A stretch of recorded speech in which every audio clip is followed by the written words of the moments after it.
आप लोगों ने पढ़ा भी होगा और देखा भी होगा। एक तो हिंदी ऐसे लिखते हैं और एक हिंदी शब्द इस रूप में लिखा जाता है। ऐसे ही हम लोग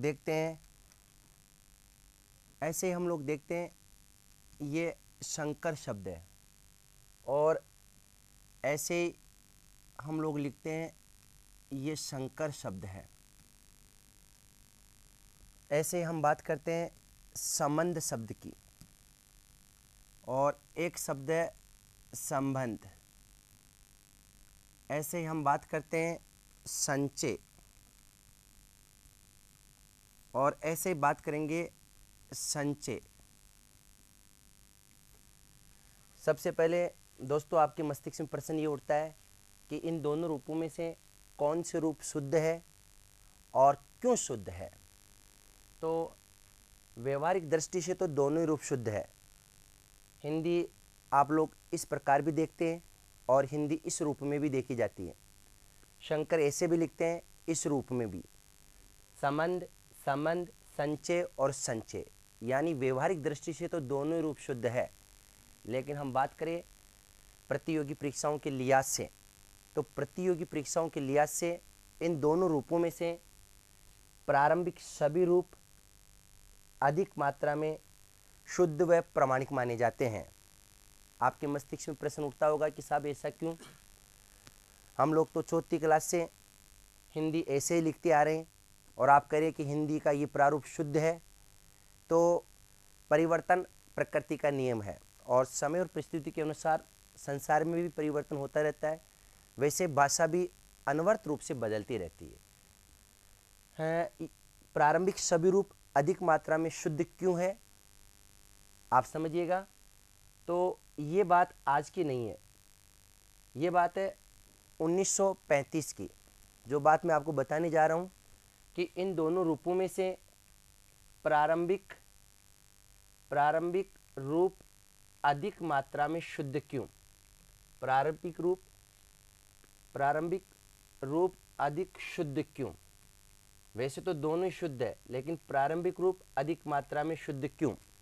तो ये बात आज की नहीं है, ये बात आज से लगभग 90 साल पहले की है।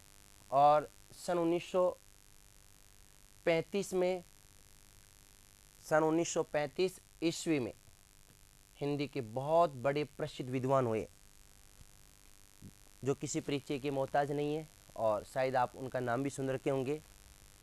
आपका नाम है सन 1935 में डॉक्टर श्याम सुंदर दास ने। आपका नाम है डॉक्टर श्याम सुंदर दास। और डॉक्टर श्याम सुंदर दास ने एक सुझाव दिया था। इन्होंने सुझाव दिया कि हिंदी में पंचम वर्ण के स्थान पर, जी हाँ, हिंदी में पंचम वर्ण के स्थान पर अनुस्वार का प्रयोग किया जाना चाहिए। अनुस्वार का प्रयोग किया जाना चाहिए।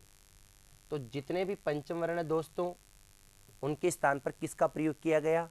अनुस्वार। हमें पहले ये जानना चाहिए कि पंचम वर्ण कौन कौन से होते हैं। तो शायद आप लोगों ने पढ़ रखा होगा और नहीं पढ़ रखे तो जान लीजिएगा। पंचम वर्ण का मतलब होता है प्रत्येक वर्ग का पांचवां वर्ण। प्रत्येक वर्ग का मतलब है हिंदी के अंतर्गत 5 वर्ग होते हैं। क वर्ग, च वर्ग, ट वर्ग, त वर्ग और प वर्ग। ये जो 5 वर्ग है, इनका पांचवां वर्ण क्या कहलाता है? पंचम वर्ण।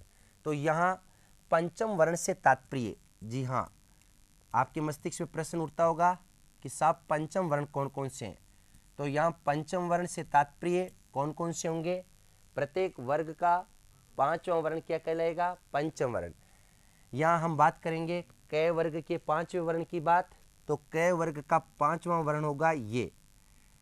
क के बाद में कौन सा आएगा? च वर्ग। च वर्ग का 5वां वर्ण ये। फिर आ जाएगा न, फिर आ जाएगा न और फिर आ जाएगा म। ये जो 5 वर्ण है, इन्हें हिंदी में क्या कहा जाता है बताइएगा? पंचम वर्ण कहा जाता है। प्रत्येक वर्ग का पांचवा वर्ण पंचम वर्ण कहा जाता है। लेकिन आपके मस्तिष्क में प्रश्न उठता है कि साहब इनका उच्चारण कैसे करेंगे, तो आप बताइएगा सबसे पहले इसको कैसे बोलेंगे?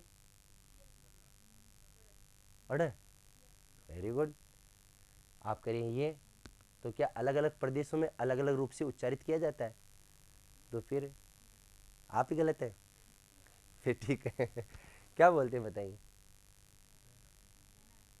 ना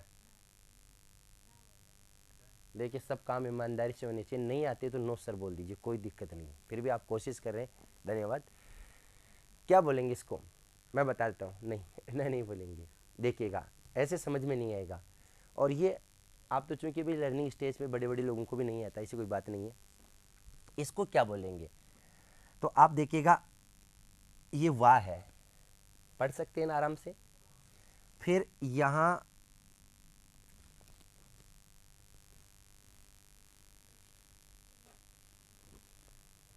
जैसे मान लीजिए हम चर्चा कर रहे हैं, ये तो वाह है और ये वाह है, और वाह के बाद में हम बात करेंगे इसी की, गे है। फिर हम बात करेंगे मैं और ये। अब ये क्या बना बताइएगा? क्या पढ़ेंगे? वांग्मय। क्या पढ़ेंगे इसको? वांग्मय। ये तो ये अपने आप में क्या हो गया? ng। क्या बोलेंगे इसको? वांग ng ng ng। और इसका उच्चारण कहाँ से होता है बताइए? नाक से। देखिएगा, क ख ग ग ग, किससे बोल रहा है बताइए? नाक से। तो इसको आज से आप समझ लीजिएगा, क्या बोलेंगे इसको बताइए? क ख ग ग ng। क्या बोलेंगे? ये क्या हुआ? अच्छा ठीक, अभी क्या थोड़ी सी प्रोसेस समझने में दिक्कत हो रही है मुझे। क्या बोलेंगे इसको? ng। आगे बात समझ में।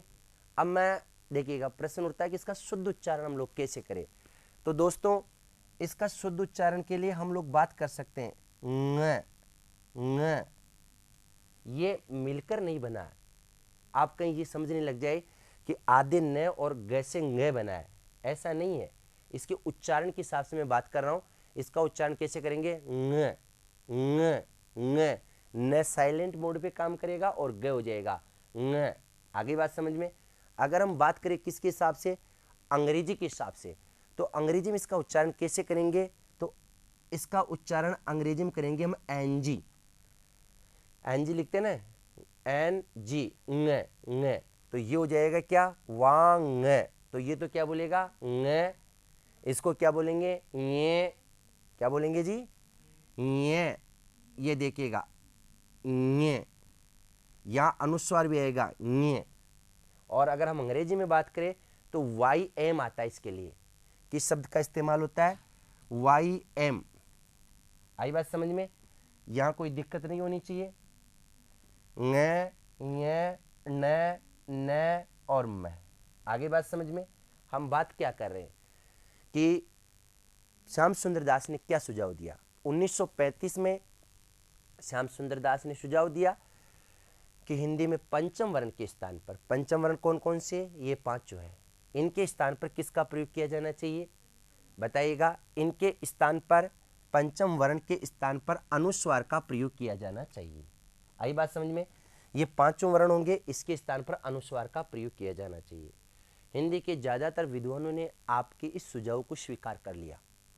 तो जिन जिन लोगों ने स्वीकार कर लिया, वो तो जितने भी पंचम वर्ण है उनके स्थान पर किसका प्रयोग प्रारंभ कर दिया? अनुस्वार का। और जिन्होंने इस बात को, इस सुझाव को एक्सेप्ट नहीं किया, उन्होंने मना कर दिया और वो हिंदी इसी रूप में लिखते रहे। जिन्होंने सुझाव को स्वीकार कर लिया, तो देखिएगा ये न क्या बताइए? पंचम वर्ण है। मैं हाथ लगा सकता हूँ इस पर? अच्छा ठीक है, ये पंचम वर्ण है, इसके स्थान पर किसका प्रयोग हो रहा है? अनुस्वार का। ऐसे हम बात करते हैं, ये पंचम वर्ण है, इसके स्थान पर किसका प्रयोग हो रहा है? अनुस्वार का। ये भी पंचम वर्ण है, अनुस्वार। ये भी पंचम वर्ण है, अनुस्वार।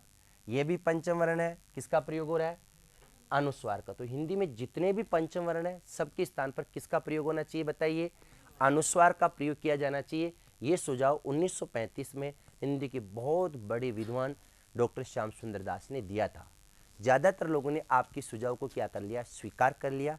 अतः हम लोगों को भी हिंदी संकर, संबंध और संचय इसी रूप में लिखना चाहिए। अर्थात बात साफ है कि इन दोनों रूपों में से प्रारंभिक रूप अधिक मात्रा में शुद्ध और प्रामाणिक माने जाते हैं। और आप देख लीजिएगा, आजकल एनसीईआरटी का पाठ्यक्रम चल रहा है, आप उस पर 6ठी, 7वीं, 8वीं, 9वीं, 10वीं, 11वीं, 12वीं कॉलेज की जितने भी हिंदी की पुस्तकें हैं उनके ऊपर आप देख लीजिएगा, हिंदी आपको इसी रूप में लिखी हुई दिखाई देगी।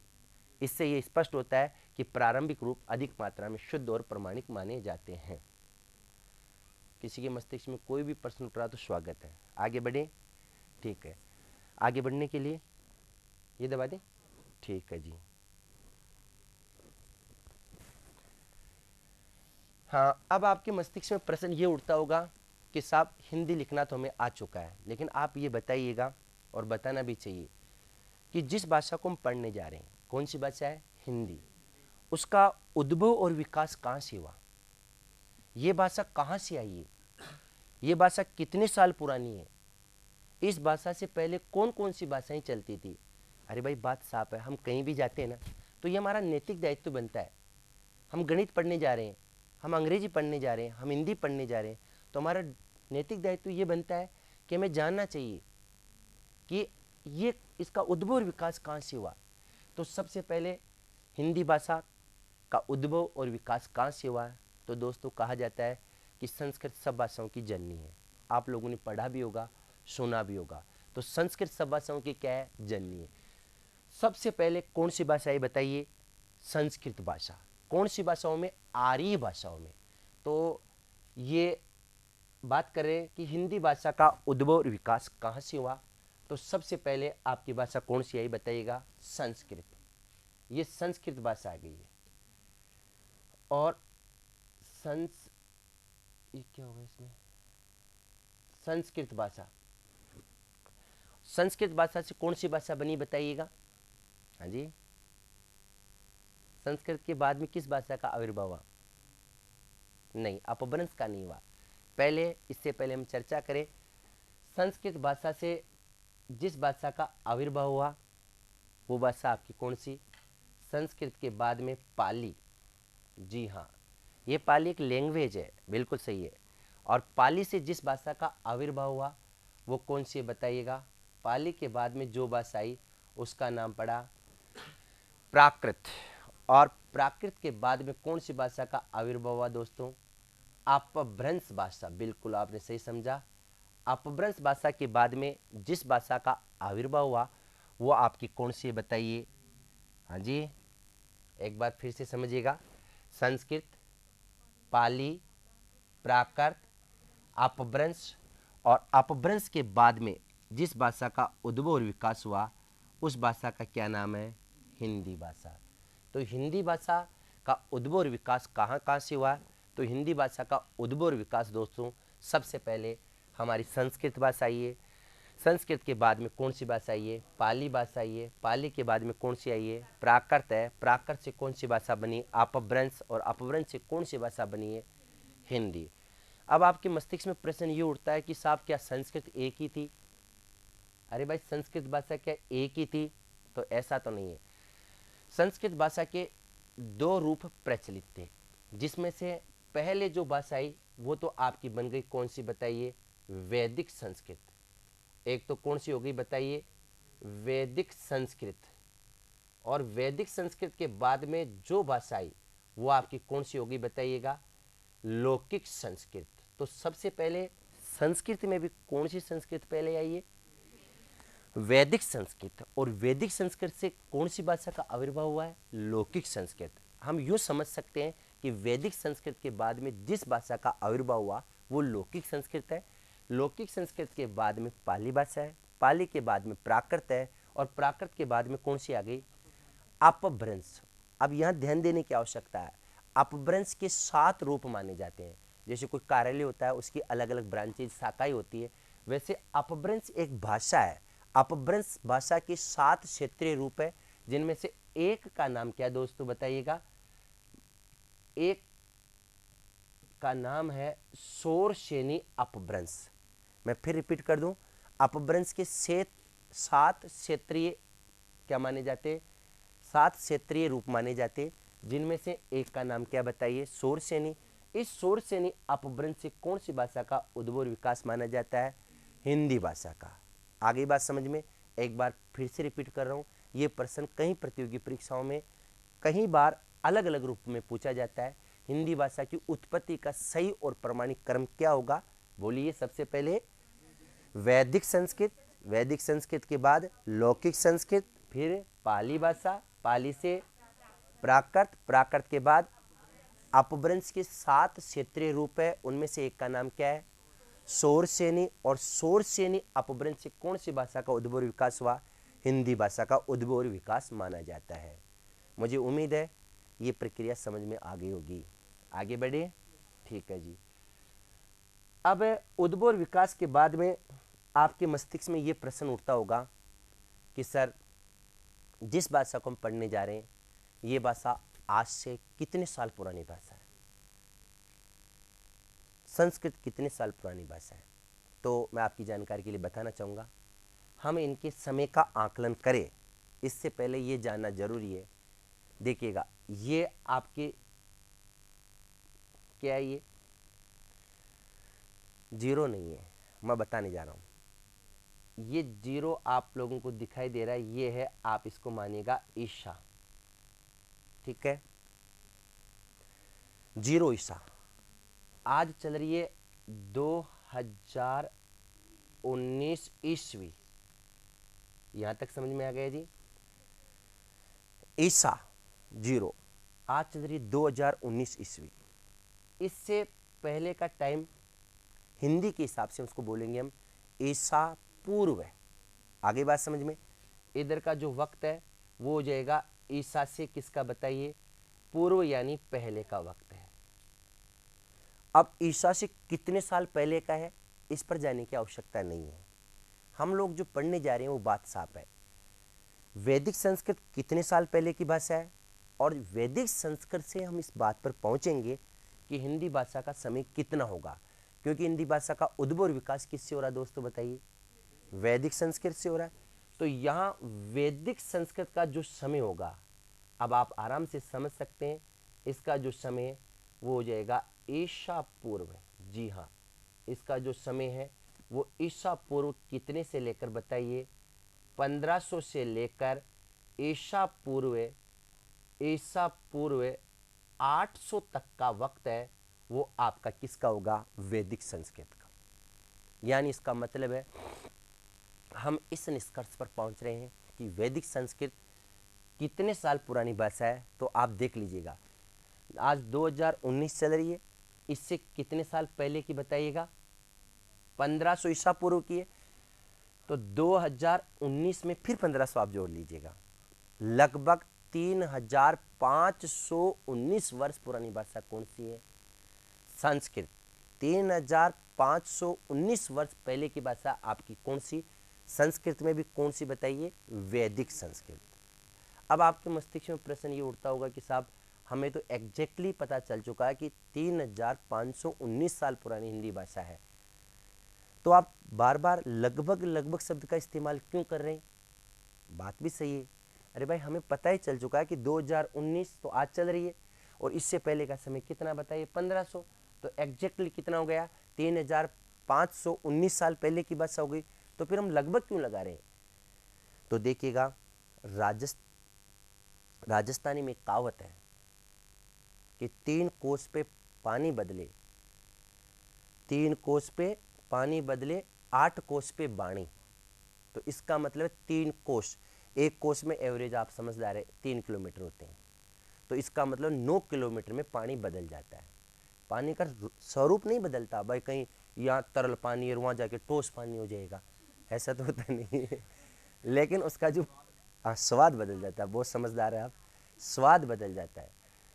और आप ये भी समझिएगा, ऐसा नहीं कि यहाँ से हम लोग अगर 9 किलोमीटर दूरी पे देखेंगे तो एकदम ही बदल जाएगा, वो 8 किलोमीटर पे भी बदल सकता है, 10 पे भी बदल सकता है, इसलिए लगभग चलता है।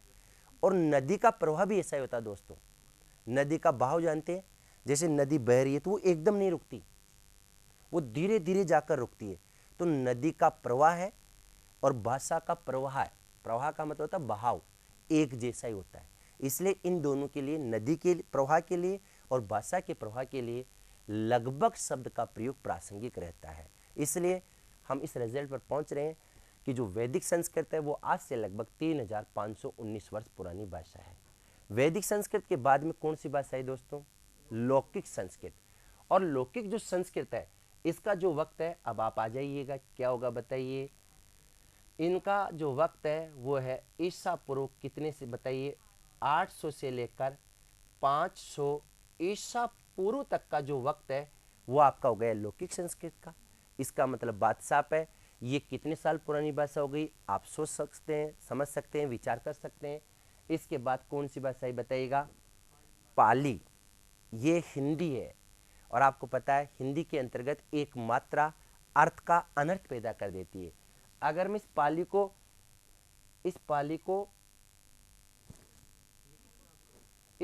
को अगर हम लोग इस प्रकार लिख दें तो बताइए इसका स्वरूप कितना बदल जाएगा? ये हाँ बिल्कुल ये भाषा है और ये क्या बन जाएगी? ये क्या बन जाएगा? जिला बन जाएगा। तो अर्थ का क्या हो गया? अनर्थ हो गया। ऐसे हिंदी में बहुत सारे शब्द है। आप देखिएगा, हम बात करते हैं ये परीक्षा है, इसका मतलब तो आप जानते होंगे, इससे तो आप अच्छी तरह से वाकिफ होंगे। परीक्षा का मतलब तो क्या होता है? जांच। परीक्षा का मतलब तो होता है जांच या हम लोग कहे परख। लेकिन आप देखिएगा अगर इस पर एक मात्रा हम और जोड़ देते हैं, ये कर देते हैं, इसकी मात्रा परिवर्तित कर देते हैं, तो अब ये क्या बन जाएगा बताइए? आप लोगों के लिहाज से तो परीक्षा और परीक्षा एक ही है, लेकिन हिंदी में अर्थ का क्या हो जाता है? अनर्थ। हम लोग लिखते हैं वार्षिक परीक्षा। अगर वार्षिक के बाद में इस परीक्षा को लिख देंगे तो इस परीक्षा का मतलब हो जाएगा कीचड़।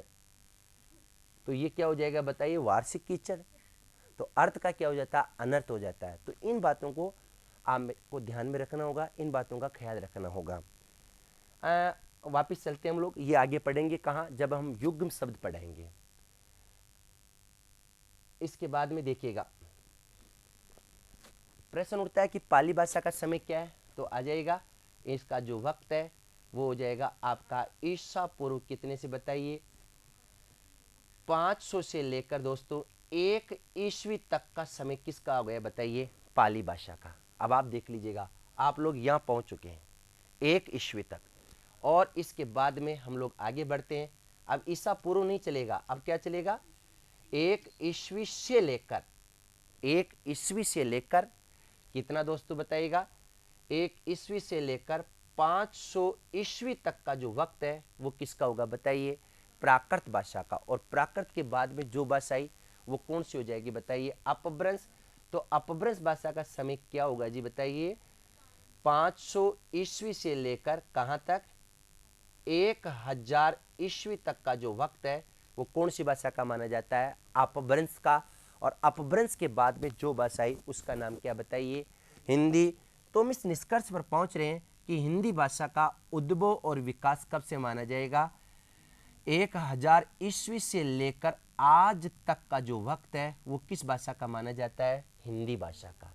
1000 ईस्वी से लेकर आज तक का वक्त हिंदी भाषा का माना जाता है। तो बात साफ है, हिंदी आज से कितने वर्ष पुरानी भाषा है? तो बात साफ है, हिंदी भाषा का उद्भव और विकास बिल्कुल 1000 ईस्वी से हुआ। आज कौन सी ईस्वी चल रही है बताइएगा? 2019। तो अब आप बता दीजिएगा, हिंदी आज से लगभग 1019 वर्ष पुरानी भाषा मानी जाती है। आपके मस्तिष्क में प्रश्न उठता होगा कि साहब क्या इससे पहले हिंदी भाषा चलती नहीं थी क्या? हाँ बिल्कुल नहीं चलती थी, बताए तो जा चुका आपको। इससे पहले कौन सी भाषा थी? अपभ्रंश थी। इससे पहले भाषा कौन सी थी? प्राकृत। प्राकृत के बाद पाली, पाली से लौकिक संस्कृत, और उससे पहले कौन सी थी? वैदिक संस्कृत। तो हिंदी भाषा का उद्भव और विकास आज से लगभग कितने साल पहले से माना जाता है? 1019 वर्ष पुरानी भाषा कौन सी? हिंदी भाषा। बात समझ में आ गई? अब आपके मस्तिष्क में प्रश्न ये उठता होगा कि साहब आपने जो वैदिक संस्कृत का है इसका जो समय आपने निर्धारित किया कितना? ईसा पूर्व 1500 से कहां तक? ईसा पूर्व 800। तो आप ये आधार बताइए कि क्या इसका समय ईसा पूर्व 1600 हो सकता है, इसका समय आपने ईसा पूर्व 1800 क्यों नहीं माना? इसका समय आप ईसा पूर्व 1300 ही मान लेते, 1400 ही मान लेते, तो आपने ईसा पूर्व 1500 ही क्यों माना? यानी बात साफ है, वैदिक संस्कृत का समय ईसा पूर्व 1500 ही क्यों है? आप बताइए क्यों माना गया है? अरे भाई बात साफ है ना कि इसका जो समय ईसा पूर्व 1700 भी हो सकता था, 2000 भी हो सकता था, 1500 ही क्यों? बताएंगे आप में से? सोच रहे हैं या फिर नहीं आता? वेरी गुड, कितने अच्छे बच्चे हैं जो साफ बोल रहे हैं कि नहीं आता। वेरी गुड, मैं बता देता हूँ, नहीं आता तो कोई बड़ी बात नहीं, सीखने के लिए हम लोग आए हैं। देखिएगा, ये तमाम भाषाएं बोले हम लोग, यहाँ से लेकर यहाँ से लेकर यहाँ से लेकर यहाँ तक की जो भाषाएं, ये सारी की सारी भाषाएं कौन सी दोस्तों बताइएगा? ये सारी की सारी भाषाएं हैं आर्य भाषा। आगे बात समझ में, ये आर्य भाषा है। और दोस्तों आर्य भाषा किन की भाषा है? आर्यों की भाषा है। हम सब लोग भारतीय कौन है? आर्य ही है, अर्थात जितने भी भारतीय हैं वो आर्यों की संतान है। अब समझिएगा, आर्यों का भारत में आगमन कब हुआ? तो इतिहास की दृष्टि से, मैं तो हिंदी का विद्यार्थी हूँ, मुझे जानकारी नहीं है, लेकिन इतिहास की दृष्टि से, यानी इतिहास को हम पढ़ते हैं तो हम इस रिजल्ट पर पहुंचते हैं कि आर्यों का आगमन भारत में 4 बार हुआ है। 4 बार कोशिश की थी भारत में आगमन की उन्होंने, लेकिन मुख्य रूप से जितने भी भारतीय हैं, यानी हम सब लोग हैं, उनका आगमन, हमारे पूर्वजों का आगमन, आर्यों का आगमन ईसा पूर्व 1500 में माना जाता है। जब आर्य ही भारत में ईसा पूर्व कब आए? 1500 में आए, तो भाषा की शुरुआत भी कब से होनी थी? 1500 से होती। अगर आर्य भारत में ईसा पूर्व 2000 में आ जाते तो आते जो भाषा बोलते वो कौन सी भाषा बन जाती?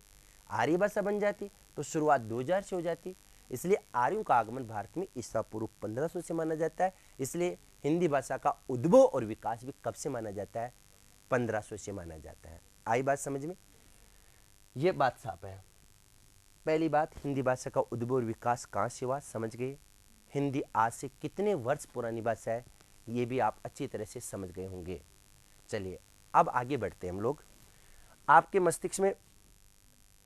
मस्तिष्क में प्रश्न ये उठता होगा कि साहब ये बातें तो समझ में आ गई कि हिंदी आज से लगभग 1019 वर्ष पुरानी भाषा है, लेकिन आप हमें ये भी बताइए कि ये जो पहली भाषा थी आपकी कौन सी बताइए?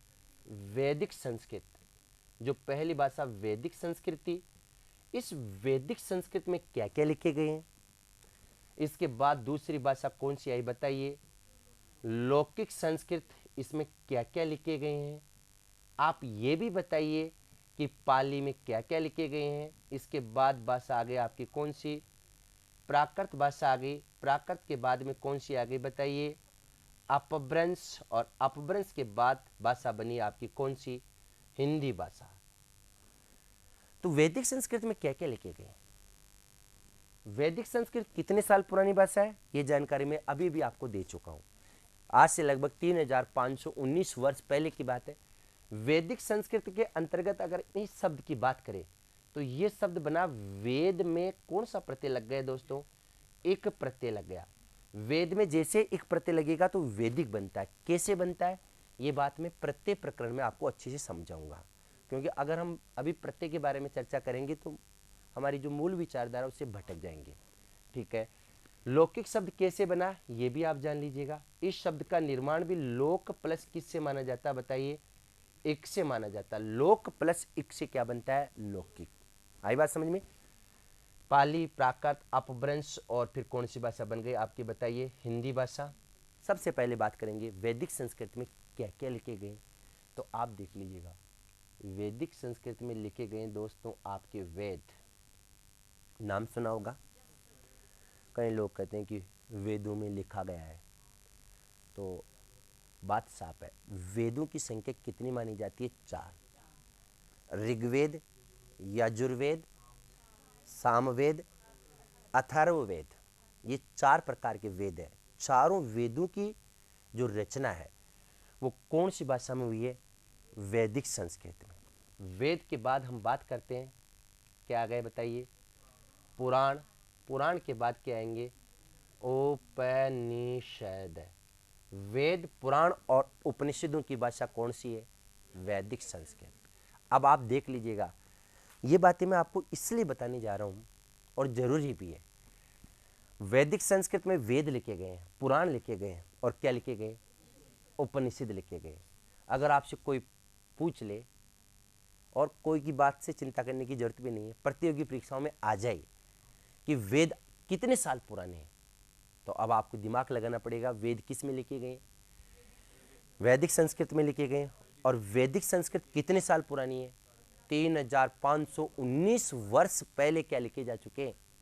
वेद लिखे जा चुके। और आपको पता होना चाहिए, इसी कारण वेद को संसार की सबसे प्राचीनतम रचना कहा जाता है। हम जनरल नॉलेज में पढ़ते हैं कि संसार की सबसे प्राचीनतम रचना कौन सी है? वेद। अब तो ये भी बता दीजिएगा कितने साल पुराने? तो 3519 साल पहले क्या लिखे जा चुके हैं? वेद लिखे जा चुके हैं। अन्यथा आपका उत्तर ये होगा, कौन सा? आप पूछेंगे किसी की वेद कितने साल पुरानी रचना है? 3519 वर्ष पहले की बात साहब, बिल्कुल प्रामाणिक रूप से आप बता सकते हैं। ओके। वेदों के बाद आपने पढ़ा होगा पुराण। जानते हैं, देखा है क्या पुराणों को? बस सुना है। पुराणों की संख्या कितनी मानी गई है? 18 पुराण। 18 पुराण, जिसमें आपने पढ़ा होगा अग्नि पुराण। समझ में आ गए? ये अलग अलग प्रकार के 18 पुराण है। और दोस्तों, इनका समय भी आज से लगभग वही है जो वेदों का था। कौन से है बताइए? उपनिषद। जानते हैं? नहीं जानते? सुना नाम, कोई दिक्कत नहीं, ये भी अच्छी बात है। उपनिषद कितने होते हैं? ये आपने प्राथमिक शिक्षा में पढ़ा होगा, संस्कृत चलती होगी उस जमाने में। जैसे तैत्तरीय उपनिषद, कंटको उपनिषद, आरण्यको उपनिषद। तो ये उपनिषदों की संख्या तो एग्जैक्टली मुझे भी ज्ञात नहीं है, लेकिन वेद, पुराण और उपनिषद जितने भी है वो सब किस में लिखे गए हैं बताइए? वैदिक संस्कृत में, जो आज से 3518 वर्ष पहले की भाषा है, की रचनाएं हैं। इसके बाद हम आगे बढ़ते हैं, कौन सी है बताइए? लौकिक संस्कृत। तो लौकिक संस्कृत के अंतर्गत क्या क्या लिखे गए ये भी आप जान लीजिएगा दोस्तों। रामायण। और रामायण के बाद हम बात करते हैं रामायण और महाभारत। जी हाँ, रामायण और महाभारत जैसे ग्रंथ, रामायण और महाभारत जैसे ग्रंथों की रचना किसके अंतर्गत हुई बताइए? लौकिक संस्कृत के अंतर्गत। अर्थात आज से लगभग कितने साल पहले लिखे जा चुके हैं? थोड़ा सा दिमाग को दौड़ाइए। अभी तो पिछले प्रकरण में आपको बताया था मैंने जस्ट। लौकिक संस्कृत का समय ईसा पूर्व 800 है। तो आज चल रही है 2019 में 800 और जोड़ दीजिएगा, लगभग 2800-2900 वर्ष पहले, ये मानिएगा लगभग 2800-2900 वर्ष पहले रामायण लिखी जा चुकी है। महाभारत लगभग 2800-2900 वर्ष पहले लिखा जा चुका था। हम लोग टेलीविजन में केवल देखते हैं, आज समझ लीजिएगा तथ्यों के आधार पर। रामायण के रचनाकार कौन है? वाल्मीकि जी। अब आपको यह भी ज्ञात हो जाएगा कि वाल्मीकि जी का जो समय था, ऐसे नहीं बोलेंगे बहुत पहले के, ऐसे नहीं बोलेंगे। वाल्मीकि जी का समय बिल्कुल लगभग 2800-2900 वर्ष पहले का ही है, क्योंकि वाल्मीकि जी ने रामायण लिखी है। और जो रामायण का समय होगा वही किसका वक्त माना जाएगा? वाल्मीकि जी का माना जाएगा। इसके बाद वेदव्यास। महाभारत के रचनाकार कौन है? वेदव्यास जी। और वेदव्यास का समय क्या है जो महाभारत का है? लगभग 2800-2900 वर्ष पहले रामायण और महाभारत जैसे आध्यात्मिक ग्रंथों की रचना हो चुकी है। इसके बाद हम बात करते हैं पाली भाषा की।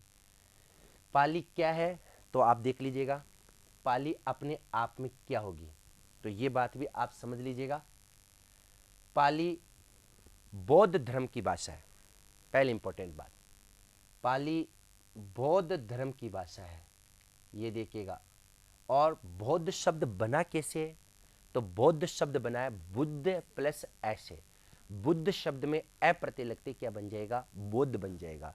तो ये आपका आ जाएगा यहाँ बुद्ध, और बुद्ध में कौन सा प्रत्यय लगेगा दोस्तों? अ प्रत्यय। बुद्ध में अ प्रत्यय लगने से किसका निर्माण हो रहा है? बौद्ध का। आगे बात समझ में। ये जो पाली है ये बौद्ध धर्म की भाषा है, बौद्ध धर्म की भाषा है। दोस्तों अलग अलग धर्मों की अलग अलग भाषाएं मानी जाती है, तो बौद्ध धर्म की जो भाषा है वो कौन सी बनेगी आपकी बताइए? पाली। इसके बाद में हम लोग आगे चर्चा करते हैं और पाली से संबंधित क्या इंपॉर्टेंट बातें हैं। महात्मा बुद्ध ने, जी हाँ, महात्मा बुद्ध ने अपने तमाम उपदेश, तमाम उर्दू का शब्द है, महात्मा बुद्ध ने अपने उपदेश पाली भाषा में दिए। जी हाँ, जो महात्मा बुद्ध थे उन्होंने अपने उपदेश पाली भाषा में दिए। जितने भी उपदेश थे सारे के सारे उपदेश आपने पाली भाषा में दिए। कौन थे महात्मा बुद्ध जिन्होंने अपने उपदेश पाली भाषा में दिए? तो दोस्तों ये जानने के लिए हमें हिंदी साहित्य के अंतर्गत हिंदी के बहुत बड़े विद्वान मैथिली शरण गुप्त द्वारा रचित यशोधरा खंड काव्य का अध्ययन करना चाहिए। यशोधरा खंड काव्य आपने लिखा था 1932 में। हिंदी साहित्य में सबसे ज़्यादा खंड काव्य लिखने वाले मैथिली शरण गुप्ती माने जाते हैं। उन्होंने अपने जीवन काल में 19 खंड काव्य लिखे। खंड काव्य क्या है इस पर चर्चा हम लोग बाद में करेंगे। 19 खंड काव्य में से एक खंड काव्य जो 1932 में आपने लिखा था, और उसका नाम क्या था? उसका नाम था यशोधरा। उस यशोधरा खंड काव्य को पढ़ने के बाद और पढ़ेंगे उसके बाद आप लोगों को ये ज्ञात होगा कि महात्मा बुद्ध के बचपन का नाम सिद्धार्थ था। आप लोग जनरल नॉलेज में भी पढ़ते होंगे, तैयारी करते होंगे। तो महात्मा बुद्ध के बचपन का नाम सिद्धार्थ था। इतिहास क्या कहता है इसकी जानकारी मुझे नहीं है, लेकिन हमारा हिंदी साहित्य क्या कहता है उसकी मैं रूपरेखा आपके सामने प्रस्तुत कर रहा हूं। तो इनके बचपन का नाम क्या था बताइए? सिद्धार्थ। और सिद्धार्थ से कैसे महात्मा बुद्ध बन गए, ये एक बहुत रोचक दास्तां है। एक दिन सिद्धार्थ के पिताजी ने देखा कि सिद्धार्थ का मन ग्रस्त जीवन में लौकिक जगत की ओर उन्मुख नहीं हो रहा। पिताजी को चिंता हुई कि मेरा इकलौता राजकुमार सिद्धार्थ यदि महात्मा बन जाएगा तो मेरे वंश को आगे कौन बढ़ाएगा। ऐसा विचार करके, मनन करके, चिंतन करके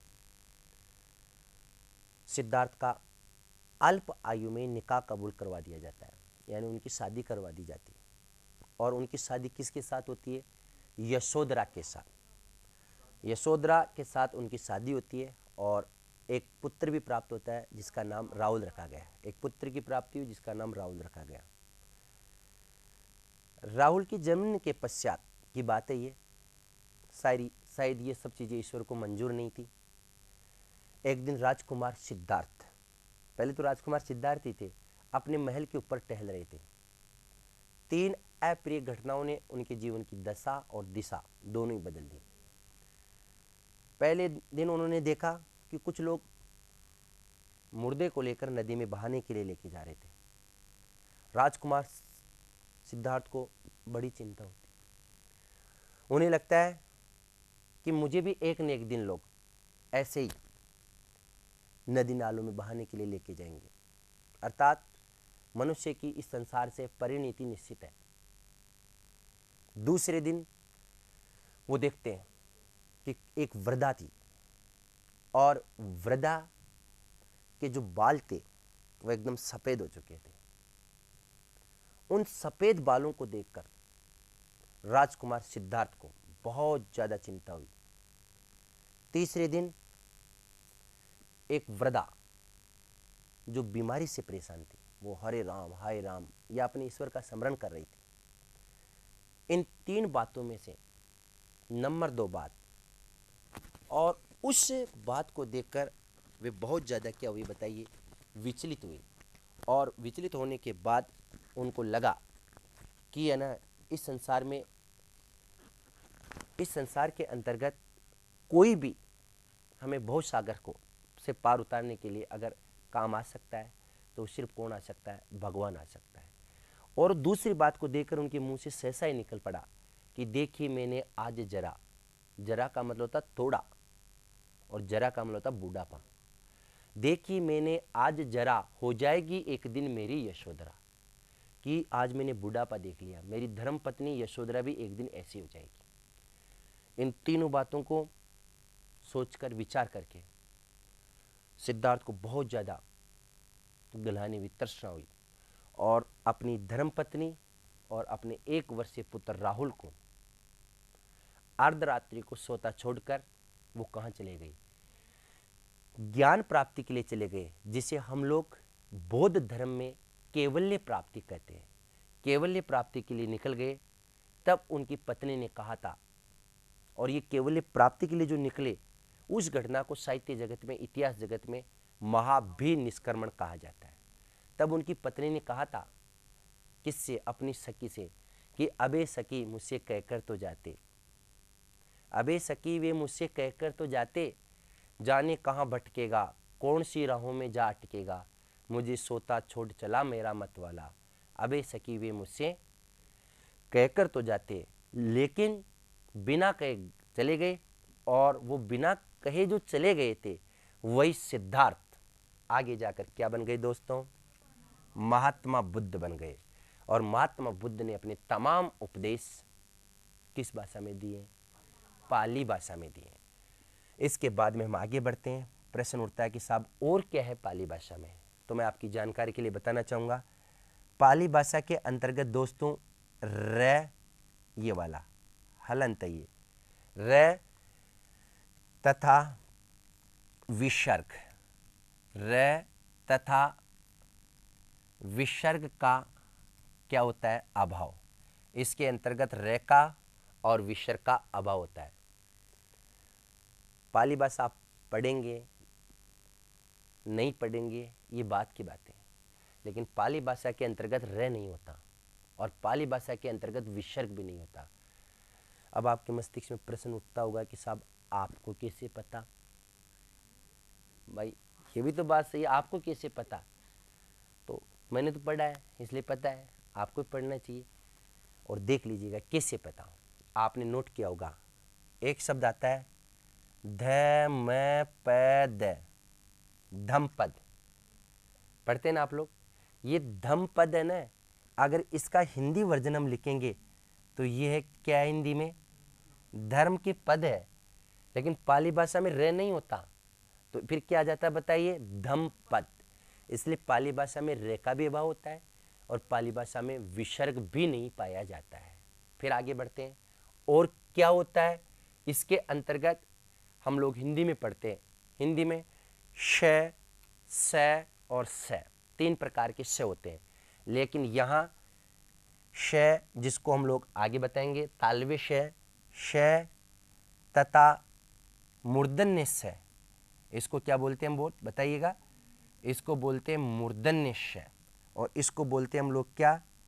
तालव्य श, यानी इसका उच्चारण किससे होता है? तालु से। इसको बोलते हैं मूर्धन्य श। तो श का और स का इसके अंतर्गत क्या होता है बताइए? अभाव होता है, और इसके अंतर्गत श तथा श का अभाव होता है, का अभाव तथा केवल, जी हाँ, तथा केवल बताइए स ही होता है, मतलब केवल और केवल स का ही प्रचलन होता है। आगे बात समझ में? महात्मा बुद्ध ने अपने तमाम उपदेश एक बार फिर समझिएगा, कौन सी भाषा में दिए? पाली भाषा के अंतर्गत दिए। यहाँ हम बात करते हैं र और विसर्ग का इसमें अभाव होता है, इसके अंतर्गत श तथा श का भी अभाव होता है, केवल एक श जिसको हम बोलते हैं दंते श ही प्रचलित है, शेष 2 श का इसमें अभाव होता है। ये थी आपकी कौन सी भाषा दोस्तों बताइए? पाली भाषा। पाली के बाद हम आगे बढ़ते हैं, कौन सी भाषा है? प्राकृत भाषा। प्राकृत भाषा के अंतर्गत क्या क्या लिखे गए हैं ये बात भी आप लोग जान लीजिएगा। ये है पाली के बाद में जो भाषा आ रही है उसका नाम है दोस्तों प्राकृत भाषा, और इस प्राकृत के अंतर्गत नाम से विदित हो रहा है कि ये मूलतः जैन धर्म की भाषा है। पाली किस धर्म की भाषा है? बौद्ध धर्म की भाषा है। तो जो प्राकृत है ये जैन धर्म की भाषा है। जी हाँ, ये मूलतः जैन धर्म की भाषा है। और मैं आपकी जानकारी के लिए बताना चाहूँगा कि ये जो जैन शब्द है जैसे बौद्ध धर्म हमारा, बौद्ध शब्द था, उसका निर्माण बुद्ध प्लस ऐसे हुआ है, वैसे जैन शब्द का जो निर्माण है वो भी किससे हुआ दोस्तों बताइए? इसका निर्माण हुआ है जिन, और जिन में कौन सा प्रत्यय लगेगा? ए। जिन में ए प्रत्यय लगने से जैन शब्द का निर्माण होता है। प्रश्न ये उठता है जिन क्या है? तो जिन का मतलब होता है इंद्रियां। जी हाँ, जिनका मतलब होता है इंद्रियां। जिन्होंने अपनी इंद्रियों पर विजय प्राप्त कर ली वो क्या कहलाते हैं? जैन। और प्राकृत किसकी भाषा है? ये जैन धर्म की क्या मानी जाती है? भाषा मानी जाती है। हम लोग बात करते हैं कि साहब और इसमें क्या है, तो आपकी जानकारी के लिए बताना चाहूँगा, हिंदी की प्रथम रचना, हिंदी की प्रथम रचना, ये मैं साहित्य की बात कर रहा हूँ, अभी हम लोग व्याकरण पढ़ रहे हैं। हिंदी की प्रथम रचना आप लोग बताएंगे कौन सी है? हिंदी की पहली रचना कौन सी है? यहाँ हाथ लगाने से कुछ नहीं होता, यहाँ अगर हाथ लगाने से याद आ जाए तो फिर तो सारे याद आ जाए। यहाँ लगा लो हाथ, फट से निकल के आ जाएंगे। अरे भाई नहीं आता या फिर सोच रहे हैं नहीं आता, फिर ठीक अच्छी बात है, लेकिन अति सर्वत्र वर्जेते, अगर बार बार ही नहीं आएगा तो फिर आपको एलकेजी में भर्ती कराना पड़ेगा, क्योंकि एलकेजी के बच्चों को बार बार नहीं आता। ठीक है, हिंदी की प्रथम रचना मैं बता देता हूँ, कोई दिक्कत नहीं है।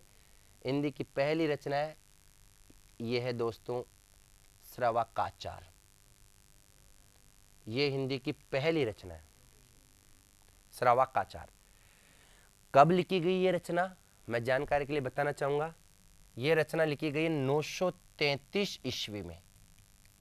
हिंदी की पहली रचना 933 ईस्वी में लिखी गई है। आपके मस्तिष्क में प्रश्न उठता होगा कि साहब इसके लेखक कौन है?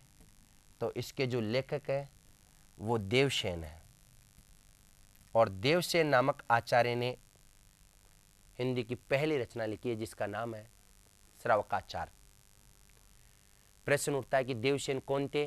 तो देवसेन प्रसिद्ध जैन आचार्य थे, और प्रसिद्ध जैन आचार्य देवसेन ने जो रचना लिखी है उसका नाम क्या था बताइए? श्रवकाचार। इसे हिंदी की पहली क्या माना जाता है? रचना माना जाता है। आगे बात समझ में? आपके मस्तिष्क में प्रश्न उठता होगा कि इसमें क्या है? इसमें लगभग 233 दोहे हैं। जी हाँ, 233 दोहों में श्रावक धर्म की स्त्रियों के ग्रस्त जीवन का क्या है? वर्णन है। ये हिंदी की प्रथम रचना जिसका नाम क्या है फिर समझ लीजिएगा, श्रवकाचार है। कब लिखी गई थी? 933 ईस्वी में लिखी गई थी। लेखक कौन है? देवसेन है। कितने दोहे हैं? 233 दोहे हैं इसके अंतर्गत। आई बात समझ में? 233 दोह में श्रावक दर्शन के स्त्रियों के ग्रस्त जीवन का क्या वर्णन है। ये हिंदी की प्रथम रचना प्राकृत भाषा में रचित है, प्राकृत भाषा में रचित है। अब आपके मस्तिष्क में प्रश्न ये उठता होगा कि साहब प्राकृत भाषा में रचित है और आप एक तरफ कह रहे हैं कि हिंदी की पहली रचना है, ऐसा कैसे हो सकता है? हो गया है, हो नहीं सकता, हो चुका है। तभी तो हिंदी की पहली रचना किसको माना गया है बताइए? श्रवकाचार को। क्यों माना जाता है अब आप ये जान लीजिएगा। हिंदी भाषा का उद्भव और विकास कब से माना जाता है? मैंने शुरुआत में भी बताया आपको, लगभग 1000 ईस्वी से। ठीक है, ये बात कब की है? 933। हिंदी भाषा का विधिवत उद्भव और विकास 10वीं शताब्दी से माना जाता है। ये भी तो 10वीं शताब्दी में आता है ना भाई। 901 चालू होते 10वीं चालू होगी, आज हम 21वीं शताब्दी में जी रहे हैं, तो बात तो 10वीं हो गई ना। और फिर हम ये भी नहीं माने तो आप ये समझ लीजिएगा कि सबसे पहले ये जो रचना थी कौन सी? श्रवकाचार। इसमें सबसे पहले हिंदी शब्दों के दीदार होने लग गए थे, यानी हिंदी शब्दों के दर्शन होने लग गए थे। कहाँ? जैसे जय मन पवन न संचरे, नवी शशि नहीं पवेश, तय वट चित्त विश्राम करूं, सर्वे कहे उवेश। तो आपको कुछ कुछ तो हिंदी शब्द सुनाई पड़ रहे होंगे। तो सबसे पहले हिंदी शब्दों का आगाज हो चुका था किस रचना में? श्रवकाचार में। इसलिए इसे हिंदी की पहली क्या माना जाता है? रचना माना जाता है। और इसकी जो भाषा थी वो कौन सी थी? प्राकृत भाषा। तो एक बार पुनः समझिए, प्राकृत क्या है? जैन धर्म की भाषा है। जैन धर्म का, जैन शब्द का निर्माण कैसे हुआ? जिन प्लस ऐसे, जिन का मतलब होता है इंद्रियां, जिन्होंने अपनी इंद्रियों पर विजय प्राप्त कर लिया वो जैन कहलाते हैं। हिंदी की पहली रचना जिसका नाम है श्रावकाचार, ये किस भाषा में लिखी गई बताइए? प्राकृत भाषा में। इसके बाद प्राकृत के बाद दूसरी भाषा कौन सी होगी बताइए? प्राकृत के बाद में जो भाषा है उसका नाम क्या होगा बताइए? अपभ्रंश। तो प्राकृत के बाद में अब मैं आपको ले चलता हूं अपभ्रंश भाषा। ये जो अपभ्रंश है, ध्यान दीजिएगा, इसका निर्माण हुआ है अप प्लस भ्रंश से। दोस्तों अप प्लस भ्रंश से कौन सी भाषा बनी है? अपभ्रंश। और इसका शाब्दिक अर्थ क्या होता है? अपभ्रंश का भाषा का बिगड़ा हुआ रूप। अपभ्रंश का शाब्दिक अर्थ क्या होगा बताइएगा? भाषा का बिगड़ा हुआ रूप अपने आप में क्या कहलाएगा बताइए? अपभ्रंश। भाषा का बिगड़ा हुआ रूप, भाषा का बिगड़ा हुआ रूप अपने आप में अपभ्रंश कहलाएगा। आपके मस्तिष्क में प्रश्न ये उठता है कि साहब कौन सी भाषा का बिगड़ा हुआ रूप है ये? अरे भाई भाषा तो है, समझ में आ रही, लेकिन कौन सी भाषा का बिगड़ा हुआ रूप है ये? संस्कृत का, क्योंकि सब भाषाओं का उद्भव विकास कहां से हुआ? संस्कृत का। अब आप देखिएगा कालिदास के जितने भी नाटक हैं, रघुवंश, कुमार संभव, विक्रम और वशीय, कालिदास ने अपने नाटकों के अंतर्गत जिस भाषा का प्रयोग किया वो तो संस्कृत है ही, ये तो समझते हैं आप। कालिदास के नाटकों में उच्च वर्ग के पात्रों द्वारा, उच्च वर्ग के पात्र कौन है? राजा है, रानी है, उनके द्वारा जिस भाषा का इस्तेमाल किया गया वो भाषा तो संस्कृत थी, लेकिन अधम गति के पात्र यानी निम्न गति के जो पात्र थे, जैसे मान लीजिए नौकर है, चाकर है, सेवक है, इनके द्वारा जिस भाषा का प्रयोग किया गया वो भाषा अपने आप में कौन सी थी? अपभ्रंश। तो हम इस रिजल्ट पर पहुंच रहे हैं कि अपभ्रंश थी क्या? तो अपभ्रंश संस्कृत भाषा का क्या माना जाता है? बिगड़ा हुआ रूप। यानी उच्च क्वालिटी की संस्कृत तो उच्च वर्ग के पात्र बोलते थे, और निम्न क्वालिटी की संस्कृत का जो बिगड़ा हुआ रूप था वो क्या हो गया बताइए? अपभ्रंश। यहां तक समझ में आ गई? अपभ्रंश जो भाषा है इसके 7 क्षेत्रीय रूप माने जाते हैं। जी हाँ, इसके 7 क्षेत्रीय रूप माने जाते हैं। अपभ्रंश के 7 क्षेत्रीय रूप माने जाते हैं। कौन कौन से माने जाते हैं ये फिलहाल चर्चा का विषय नहीं होना चाहिए। 7 क्षेत्रीय रूप माने जाते हैं, जिनमें से एक का नाम है कौन सा बताइए? शौरसेनी। 7 क्षेत्रीय रूप माने जाते हैं, उनमें से एक क्षेत्रीय रूप का नाम क्या है? शौरसेनी। और इस शौरसेनी अपभ्रंश से कौन सी भाषा बनी है? हिंदी भाषा। लेकिन पहले आप ये जान लीजिएगा क्या कि साहब शौरसेनी शब्द बना किससे? तो दोस्तों ये शब्द बना सूरसेन, और सूरसेन में ई प्रत्यय लगाने से ये बन जाएगा शौरसेनी। मूलतः ये सूरसेन प्रदेश है। सूरसेन एक जनपद है और जिसका संबंध जहां तक मैं समझता हूं महाराष्ट्र से है, और सूरसेन जनपद की भाषा होने के कारण इसका नाम क्या रखा गया? शौरसेनी। ई प्रत्यय लगने से सु का अ हो जाता है। आपने पढ़ा होगा, नहीं पढ़ा होगा तो पढ़ लीजिएगा, पिशाच प्लस ई से पेचाशी बनता है। कैसे बनता है ये सब प्रत्यय में आपको अवगत करवाऊंगा। शूरसेन में ई लगाने से क्या बन जाता है? शौरसेनी। तो ये मूलतः किसकी भाषा बताइए? शौरसेनी अपभ्रंश की क्या मानी जाती है? भाषा मानी जाती है। शूरसेन जनपद की भाषा होने के कारण इसका नाम क्या रख दिया गया बताइए? शौरसेनी रख दिया गया है। ठीक है। जैसे हम लोग बात करते हैं ढूंढाड़ी, जानते हैं क्या आप लोग? ढूंढाड़ी जो जयपुर के आसपास की भाषा वो ढूंढाड़ी हो गई। इसके 2 रूप मिलते हैं, 2 स्रोत है। अगर हम व्याकरणिक दृष्टि से देखें तो व्याकरण तो ये कहती है ढूंढ, ढूंढ का मतलब होता है टीले, और टीले ढूंढ का शाब्दिक अर्थ है। और चूंकि जहां जो जिस क्षेत्र को हम जयपुर के आसपास का क्षेत्र क्या होता है? ढूंढाड़ होता है। यहां बहुत बड़े बड़े क्या थे? टीले थे, और टीलों का क्षेत्र क्या कहलाया? ढूंढाड़। और ढूंढाड़ में जो बोली बोली जाने लगी उसका नाम क्या रख दिया गया? ढूंढाड़ी। ये तो बात हुई व्याकरणिक दृष्टि से। अब हम बात करते हैं कि साहब इतिहास क्या कहता है, ऐतिहासिक दृष्टि से क्या है। तो आप ये भी जान लीजिएगा, यहां पहले एक ढूंढ नदी बहा करती थी, और ढूंढ नदी के आसपास का क्षेत्र क्या कहलाया? ढूंढाड़ कहलाया। और ढूंढाड़ क्षेत्र में जो बोली बोली जाने लगी उसका नाम क्या रख दिया गया? ढूंढाड़ी। आई बात समझ में। वैसे सूरसेन जनपद से संबंधित होने के कारण इसका नाम क्या रख दिया गया है, शौरसेनी। चलिएगा, इसके बाद में इस शौरसेनी अपभ्रंश से कौन सी भाषा का उद्भव और विकास होता है? शौरसेनी अपभ्रंश से कौन सी भाषा का उद्भव और विकास हुआ? हिंदी भाषा का उद्भव और विकास हम लोग मानते हैं।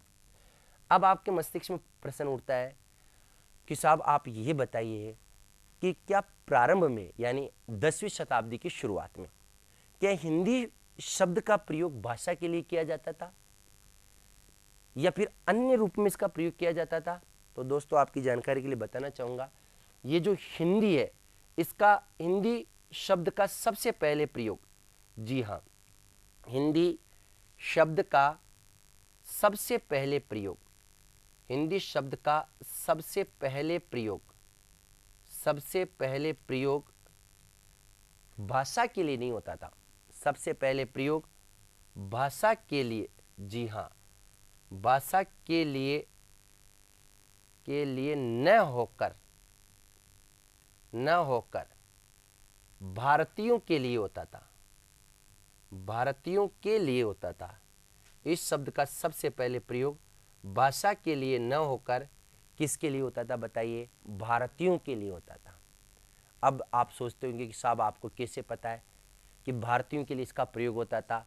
हम लोग तो ये कहते हैं कि हिंदी पढ़ने के लिए जाना है, तो हिंदी हमारी दृष्टि में तो क्या होगी बताइए? भाषा ही होगी हमारी दृष्टि से तो। और आप ये कह रहे हैं कि सबसे पहले हिंदी शब्द का प्रयोग किसके लिए होता था बताइए? भारतीयों के लिए। तो ऐसा तो संभव नहीं है, कैसे पता आपको? तो देख लीजिएगा, सबसे पहले इस शब्द का प्रयोग किसके लिए होता था? भारतीयों के लिए। कैसे होता था? तो आप देखिएगा, एक उर्दू के बहुत मशहूर शायर है और जिनका नाम है शायर इकबाल। जी हाँ, उर्दू के एक बहुत प्रसिद्ध शायर हुए हैं जिनका नाम है शायर इकबाल। और शायर इकबाल ने क्या कहा ये भी आप जान लीजिएगा। शायर इकबाल ने कहा है कि हिंदी है, जी हाँ, इन्होंने कहा था हिंदी है हम, वतन है हिंदुस्तान हमारा।